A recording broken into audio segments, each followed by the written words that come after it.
Hello, हाय, नमस्कार. आज देवांशच्या स्कूलचा last day होता आणि सोबतच नो बॅग डे पण होता. म्हणून तर फक्त त्याला ब्रेकफास्ट बनवून दिला आहे. हाफ डे स्कूल होतं आणि शेक बनवून दिलं होतं त्याला पिण्यासाठी. घरून पिऊन गेला. देवांशला खाली घेऊन आले सोडण्यासाठी आणि श्रीवला तर काय सोबतच यायचं असते. आणि 7:30चा टाईम आहे आणि तुम्ही ऊन बघू शकता किती भयानक ऊन आहे, भयंकर ऊन आहे. यावर्षी जास्त वाटते टेम्परेचर गेल्या वर्षीपेक्षा, पण पुण्यामधलं. गावाकडे तर आणखी जास्त ऊन आहे.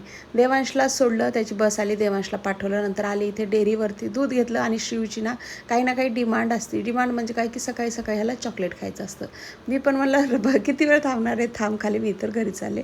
कसं बसं श्रीवला घरी घेऊन आले. नंतर देवाची छान अशी पूजा करून घेतली. नंतर किचनमध्ये आले. किचनमधले काम तर मला तर वाटतं किती लवकर आटपण्याचा प्रयत्न करा, पण दुपार होईपर्यंत काही ना काही काम किचनचं चाललेलंच असतं. दूध घेऊन आले होते. म्हणलं खराब होऊन जाईल, एवढी गरमी आहे ना, तर खराब होऊन जाईल. म्हणलं पहिले देवाची पूजा करून घेतली आणि नंतर गरम करायला ठेवलं. सोबतच चपातीचं पीठ पण मळून ठेवते आणि स्वयंपाक करायचा माझा बाकी आहे. स्वयंपाक नंतर चालू करेलच मी. थोडीशी घरातली कामं आवरल्यानंतर घर थोडंसं आवरायचं बाकी होतं. पण चपात्या करते वेळी ना पीठ थोडंसं मऊ झालं, म्हणजे भिजून ठेवलं ना छान चपात्या होतात. घर वगैरे थोडंसं आवरून घेतलं. श्रीवचं बरंचसं रुटीन राहतं सकाळचं. खायला श्रीवला आमच्या कमीत कमी अर्धा तास तर लागतो. श्रीवला खाऊ घातला, आंघोळ वगैरे केल्यानंतर घर आवरून घेतलं. भेटते नवीन शॉर्टमध्ये. बाय.